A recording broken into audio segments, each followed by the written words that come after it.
All right. So when we look at uh, this, what is life? The objective of this activity is to look at what life looks like. What is life? It's not really about the meaning of life per se. It's about what is life. It's trying to pin down a definition that works. And depending on what scale you're working at, uh, a generalized definition of life can be very difficult. For instance, just before we even get into this, is a virus alive?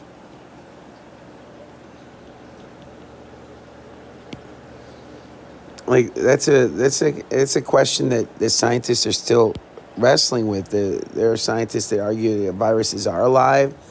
There are others that argue that they're not alive. If we just use the simplest definition of life, that where we use cell theory really to define life, then life has to have cells. And if life has cells, at least on planet Earth, that's what we find is life has cells. Then a virus would not qualify because a virus is not a cell. So, and there's other aspects of that viruses of life that viruses don't have. But the bottom line is that cell theory, self propagation,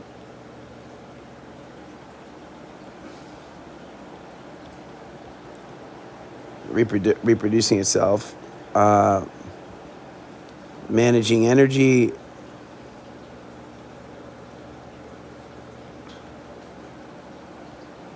would all be aspects that the virus is missing. So when you're thinking about what is alive and what isn't, this activity is actually kind of fun. But let's go ahead and take a look at what we have to read. So let's look at these quotes. A lot of times when you're reading, you'll skip this stuff because you're thinking it's not that really not that big a deal, or I don't really understand the word, so I'm just going to skip it. The best thing you can do is read for understanding and really highlight and be reflective on what is it you know, what is it you don't, what is it you need to know, right? So it says, what is the characteristic feature of life? When is a piece of matter? Remember, we talked about the difference between matter and energy. Matter is something that, and you defined it early on, is something that takes up volume, takes up space, and has mass. So when is something that has mass and volume, when is that alive? It's a hard question. It's harder than you might think. All right. So it says when it goes on doing something, exchanging material with its environment, and so forth, and that for a much longer period than we would expect to inanimate piece of matter to keep going under similar circumstances. This is a quote from Erwin Schrödinger. It's a famous scientist. I don't know if it's an actual quote or if it's made up, but in any case, Schrödinger says when it keeps just doing something, actually does something, right? That could lead us into problems if we stop there, but okay, longer than some inanimate piece of matter might do. So rocks falling down a cliff because after a rain, a mudslide, a waterfall, they all move, right? But if they moved in a direction we wouldn't expect, like uphill, or if they moved longer than we'd expected them to move, then we might be thinking of that they might be alive. Of course, you run another problem with this definition, with just sticking just with this, is trees And plants don't move, but they do grow. So that's why he says doing something. All right. All right. So that's a good place to start. For a longer period, it keeps going. Something that keeps going even after you would think something that wasn't alive would stop. All right. It seems simple, although it might be a little too ambiguous for you, but let's move on. A living organism feeds upon negative entropy. Now, that's a word you probably never heard of before. So actually, this word entropy, on the surface is really simple. It can be very confusing sometimes, but whenever you have any system, you have the material inside the system and outside the system. So inside you have matter and energy, outside you have matter and energy. Parts that work within the system and the parts outside the system. Well, if we looked at the whole universe, if we just said the entire universe, and obviously, at least I hope it's obvious to you, that it's impossible to look at the entire universe. If we looked at the entire universe, just theoretically, just imagine this ever-expanding space. What we see with things that are not alive is that the amount of chaos, the word is chaos. Another possible word that you might substitute is randomness.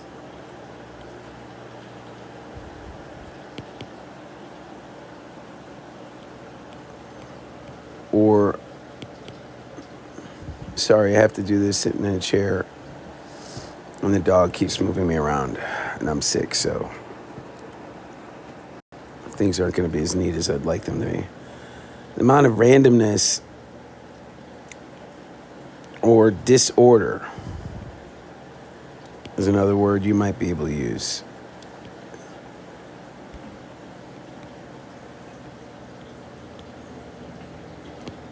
Dude, seriously. Chaos, randomness, or disorder, all three are synonyms for one another. It increases. So in the universe, if you think about anything, nothing ever organizes itself. Things become disordered naturally.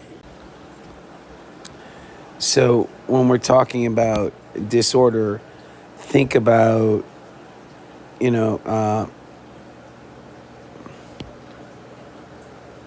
you organizing your room. Over time, that room will become disorganized without any effort from you, without you putting energy into it. Over time, if people stop going into the room, if no one ever went into the room after you organized it, no one has to disorganize it.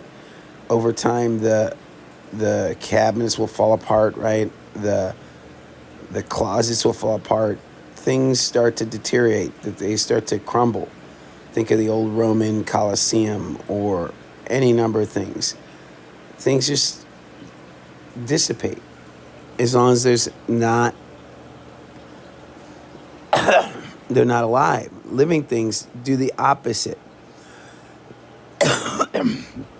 So the natural order of things for non-living things is an increase in chaos, an increase in entropy, a positive entropy.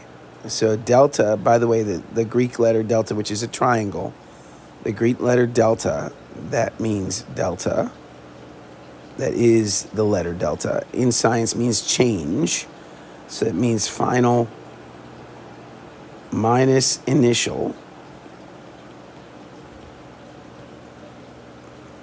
So naturally, the delta S, or the entropy of a system, which is the change in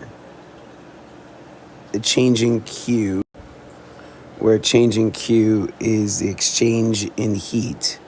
You don't need to know all this. This is physics. You don't need to know it. But I like to tell you more than you need. So you have, if there's any questions, you can look it up if you want to. I wouldn't. It's not really important that you understand that delta QT is the change in entropy or the change in chaos. What is important is that you understand that delta means change, final minus initial. If anybody's interested, they could look up what delta S is. The formula is above. But that you have an increase in it. Nature has this delta S as being positive for things that are not alive. But life has a delta S that is negative. In other words, the final chaos, the final randomness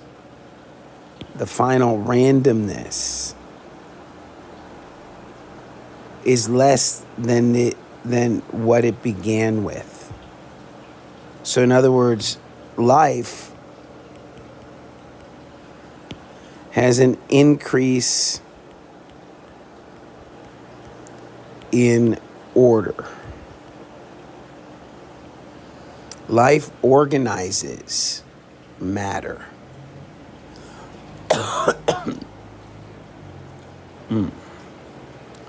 Life organizes matter.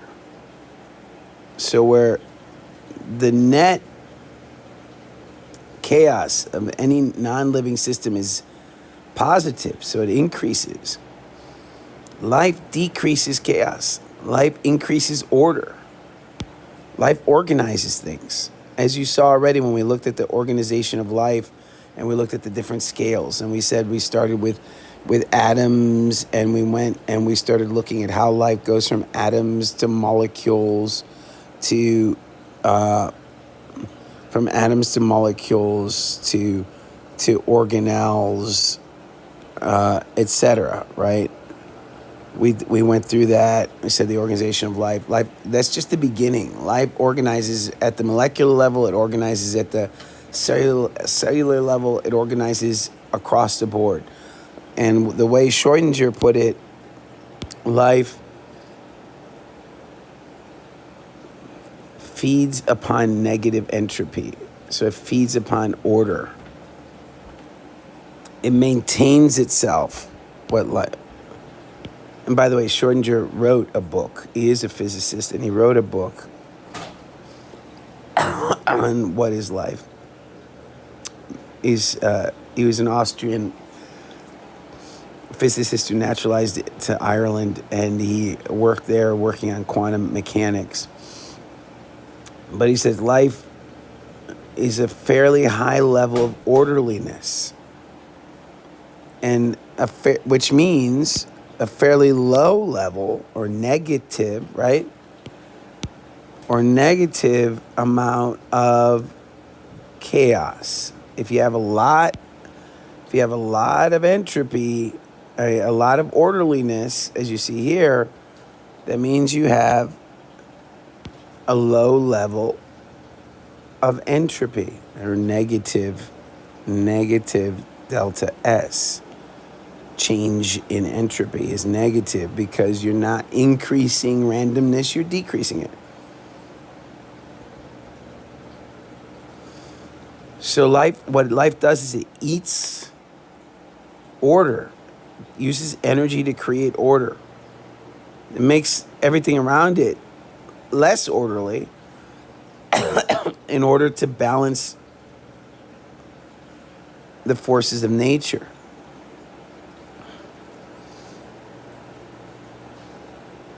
Now, James Lovelock, who is a scientist and very famous thinker, who called himself, who actually came up with the idea of the Gaia hypothesis, that the Earth is a self-sustaining system. He says He'd look for reduction of entropy if he was looking for life outside this planet. If he was going out to Mars or Venus or some other solar system to find life, he'd look for a reduction in entropy. It has to be a general characteristic of life that order must somehow be created from disorder.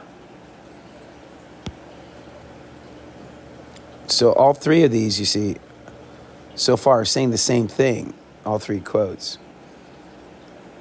And it says, the general battle for existence of living organisms is not one for the basic substances. These substances are abundant in the air, water, and on the ground. Also, not for energy that every body contains abundantly through, unfortunately, in a non-available form. But for entropy, which becomes available by the transition of energy from the hot sun to the cold earth. And this is someone called Boltzmann. He was also a physicist and philosopher. Sorry, excuse my coughing.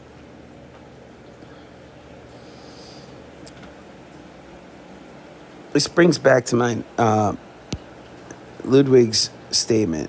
Actually brings back to mind the space movies we see where aliens come here to suck our water up because it's not anywhere else, or come and get our gold because gold is so rare everywhere else. None of that is rare. The matter and energy is abundant everywhere. What is rare, and I think if people realize this, I think the world would be a better place. And gold is not as rare as life. It's the transition, the grabbing of the energy from the sun. So it sounds easy. You know, you have the sunlight, you have the sun, and it's making all this heat and light, and the earth takes it up. But it's not easy, is it? I mean, we can't grab it. We can't use it. Most of the energy around us we can't use. In fact, and we'll come back to this later, it's only 10% at every change of energy. Every time we grab energy, life grabs energy. It only gains 10% of the total. 90% of the energy is lost. So it's actually very difficult for life to sustain itself. 90%, it's not an efficient system at all. On average, 10% is all we gain at every transition. That's what he means by the fact that it's unfortunate that it's not available. Since heat is not available, heat has lost energy. We can use it, we can recapture some of it, but no matter what we do, 10% is all we can gain. That's all life can gain, on average, in every form, from plants to humans. But again, what are they all for saying? All these great thinkers of humanity, Erwin Schrödinger, James Lovelock, and Ludwig Boltzmann, all said the same thing, that the decrease in entropy would be the most general form of what life is. So if we're going to make a master list of characteristics of life,